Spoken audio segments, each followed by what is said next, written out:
Assalamualaikum warahmatullahi wabarakatuh. Bertemu kembali kita dalam episod Ghostbuster 114, yang mana musim ni adalah musim coronavirus, musim Covid. Jadi kami tak boleh pergi ke mana-mana. Jadi kami buat konten di rumah saja, di rumah saja. Jadi malam ni saya akan bercerita tentang gangguan jin ataupun simptom gangguan jin. Jadi macam mana dia punya simptom dia, punca-punca yang kita terkena gangguan jin. Sebab jin ni adalah satu makhluk juga, makhluk Allah, makhluk yang gaib, yang kita tak nampak. Tetapi mereka nampak kita. Cuma di dunia ni kita tak nampak mereka. Itulah kelebihan Allah bagi kepada makhluk jin. Dan kadang-kadang kita nak tahu masalah yang kita hadapi, pesakit-pesakit hadapi, adakah itu berpunca daripada sihir ataupun daripada gangguan jin. Jadi biasanya banyak pesakit yang saya rawat punca daripada gangguan lah. Contoh salah satu kalau kita nak tahu dia tu terkena gangguan, kita cek dari segi mimpi dia. Dalam mimpi, contohnya masa dalam mimpi dia keadaan semasa tidur dalam mimpi. Dia sukar tidur malam. Sukar tidur malam, terlampau banyak tidur ataupun kerap mengantuk, terutama waktu yang dilarang tidur. Itu pun adalah salah satu simptom gangguan yang ada dalam badan dia. Dan benda tu kita kena keluarkan. Setakat kita makan ubat hospital semua tak boleh, dia kena buat rawatan Islam. Jadi contoh mimpi, kita bermimpi mimpi melihat binatang berbisa, bermimpi bayi ataupun menyusu bayi, bermimpi kanak-kanak melihat ataupun sedang bermain, ataupun kita tengah menyusu bayi. Biasa berlaku kepada wanita lah ataupun perempuan. Jadi kat situ itu adalah salah satu simptom gangguan. Biasanya masalah saka ataupun masalah keturunan lah. Keturunan. Biasanya ada masalah simptom-simptom macam tu. Jadi dan mimpi terbang ataupun melayang. Kita mimpi macam terbang, macam Superman. Macam Superman tu, mimpi terbang tu bermakna pun kita ada simptom gangguan juga. Lepas tu mimpi bermain di tempat yang tinggi atau jatuh di tempat yang tinggi. Dalam mimpi tadi tu kita rasa macam kita terjatuh daripada sesuatu, bangunan tinggi ke, pokok kelapa ke, katil ke, kita jatuh, bermakna kita ada terkena gangguan. Salah satu mimpi ni, kita bermimpi bermakna confirm badan kita ada masalah. Badan kita ada masalah. Jadi banyak simptom-simptom dia. Jadi malam ni saya akan huraikan mimpi-mimpi yang anda hadapi, yang berlaku pada diri anda, bermakna di situ anda tahu itu adalah punca daripada gangguan. Bukan sihir, ini gangguan jin. Biasanya masalah keturunan ataupun gangguan jin-jin di luar sana untuk ganggu manusia. Terutamanya supaya kita tak boleh buat ibadah dengan baik. Lagi mimpi dia, iaitu mimpi mengandung dan bersalin. Ni mimpi mengandung, mimpi bersalin. Mimpi keturunan yang telah meninggal dunia. Macam kita mimpi arwah. Mimpi arwah datang balik. Sedangkan benda tu dah lama berlaku, tetapi dia datang balik dalam mimpi. Jadi kalau mimpi macam tu bermakna kita ada simptom, kita ada simptom dan gangguan jin. Jadi banyak lagi mimpi bermimpi rumah pusaka. Bermimpi rumah pusaka, rumah lama, rumah yang zaman-zaman dulu. Jadi kita dalam mimpi dia hadir. Dan juga bermimpi di tempat yang kotor, macam najis, tandas, tempat-tempat yang kotor lah. Dan bermimpi lemas dalam air, bermimpi melihat makhluk aneh menakutkan. Macam dalam mimpi tadi tu kita nampak macam ada jin datang, dengan taring, dengan mata merah dia, Okey, dia macam gertak kita untuk menakutkan kita. Bermakna badan kita dah ada masalah gangguan jin. Okey. Dan lagi iaitu mimpi di tempat yang sunyi, mimpi melihat salib ataupun gereja, itu pun simptom gangguan. Ini berlaku kepada keadaan semasa anda tidur dan mimpi. Okey.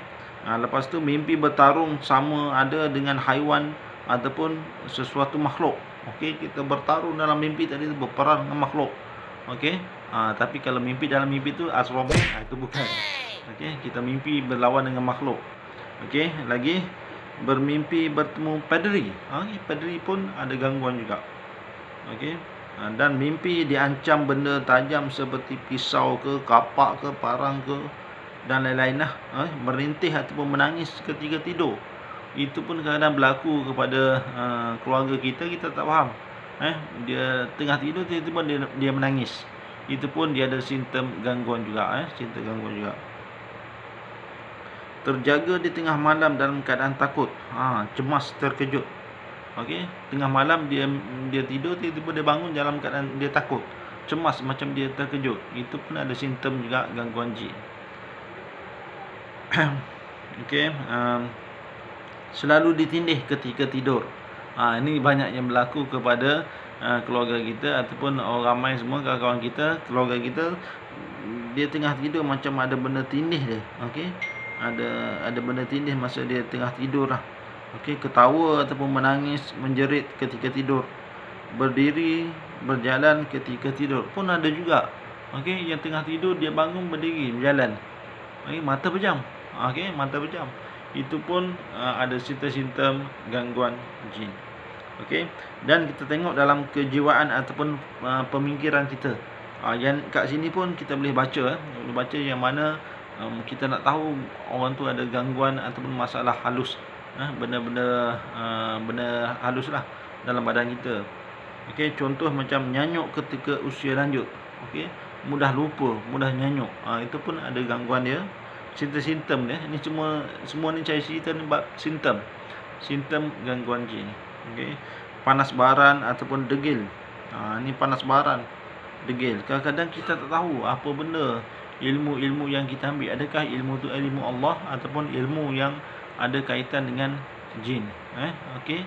Jadi kat sini biasanya ilmu yang kaitan dengan jin, kalau sebelumnya dia solat, dia jaga solat, dia jaga sembahyang dan sebagainya, buat ibadah cantik, tetapi apabila dia beramal dengan ilmu-ilmu tadi, tiba-tiba dia tinggal solat, dia tak buat solat, ibadah langsung tak buat. Okey. Jadi perangai dia pun dah berubah ke arah macam panas baran. Okey, orang tegur sikit dia mudah marah. Okey, tak boleh terima. Bermakna ilmu tu adalah ilmu yang tak elok lah yang kita ambil. Biasanya ilmu Allah ni dia macam ni. Okey, ilmu Allah ni dulu kita jahil, apabila kita beramal ilmu Allah ni, kita baca ayat Quran, lama-lama dia ke arah ibadah. Dia minat kepada buat benda solat, puasa, buat ibadah ni, dia jaga dia punya akhlak dia dan sebagainya. Okey, bermakna kat situ itu adalah ilmu Allah, ilmu yang baik lah, ilmu yang ada berkat dia. Dan kerap bingung, fikiran menjadi kosong ataupun melayan dengan tiba-tiba, gila. Itu pun ada gangguan. Menghadapi masalah skizofrenia ataupun tekanan mental. Okey, tekanan mental. Okey, halusinasi dan atau delusi. Bahasa apa tadi? Okey, lepas tu rasa macam was-was sama ada dalam solat. Kadang-kadang kita lupa, aku ni rakaat yang kedua ke yang ketiga ke, dah lupa. Ini banyak yang berlaku. Itu sebenarnya gangguan daripada jin-jin di luar sana. Dia cuba bagi kita hayal lah. Okey, supaya kita tak ingat berapa rakaat dan sebagainya. Ini banyak berlaku. Kadang-kadang imam-imam, ustaz-ustaz diganggu benda macam ni. Bukan imam ustaz, kita sendiri lagi lah. Kecelaruan emosi dalam hubungan suami isteri, kerap bertengkar walaupun perkara kecil. Ni yang berlaku kepada suami isteri. Kadang-kadang benda kecil saja, kes tak tumbuk sambal belacan pun, itu pun nak kena pancung. Contoh kan, contoh. Okey, jadi persekitaran di rumah tu mungkin ada jin lah dalam rumah dia, cuba cucuk suami dia, isteri dia, supaya dia mudah melenting. Benda-benda macam ni kadang-kadang kita tak nampak. Tak nampak. Sebab apa? Sebab benda halus Banyak rumah kita ni sebenarnya, banyak 2, 3, 4 ekor Sayang melampau-lampau pada orang yang baru dikenali. Okey. Sering teringat pada seseorang. Kuat berangan, nafsu seksual yang melampau. Ni nafsu seksual yang melampau ni kadang-kadang tu berlaku kepada keluarga kita, suami isteri yang nafsu yang melampau, yang tak boleh nak kawal. Kerap mendengar sesuatu bisikan. Kadang-kadang kita dengar macam ada orang ketuk pintu, macam kat rumah kita ada orang nampak kelibat-kelibat, dan sebagainya. Bisikan kadang-kadang ada di telinga kita macam, "Hoi," dia tegur kan. Itu pun bermakna kita ada gangguan, kita dah terkena gangguan jin lah. Kuat berangan, itu pun semua ada. Mudah terkejut, panik dan kaget lah. Itu adalah kejiwaan yang fikiran dia, yang mengganggu fikiran dia. Dan dari segi kehidupan sosial dan juga aktiviti harian, kat sini pun kita boleh tengok kalau harian dia mendadak berubah tiba-tiba, kemungkinan besar dia ada masalah gangguan ataupun simptom jin dalam tubuh badan dia. Contohnya sikap berubah secara mendadak. Sikap dia berubah kan. Dulu sebenarnya dia hormat, dia cantik, dia akhlak dia cantik kan. Tetapi tiba-tiba berubah, suami dia berubah jadi macam garam, panas baran. Tak tentu hara kan. Jadi bermakna kita kemungkinan suami dia ada gangguan jin. Mungkin disebabkan ilmu-ilmu ataupun benda yang diambil daripada bomoh ke dan sebagainya. Contoh batu-batu ke apa-apa, tangkal ke, dia bawa balik rumah, dia jumpa di hutan ke apa ke, kayu-kayu balik rumah, dia simpan. Maka benda-benda tu sebenarnya ada bertenggek ada bertenggek. Jadi kita simpan di rumah kita, maka rumah kita dikongsi bersama dengan rumah jin. Itu yang sebab rumah tangga kita jadi panas, dan sering menduga peristiwa yang akan berlaku. Ni bahaya juga. Kadang-kadang benda tu ke depan dia dapat tahu, dia dapat rasa. Bermakna itu pun ada gangguan ataupun simptom gangguan jin.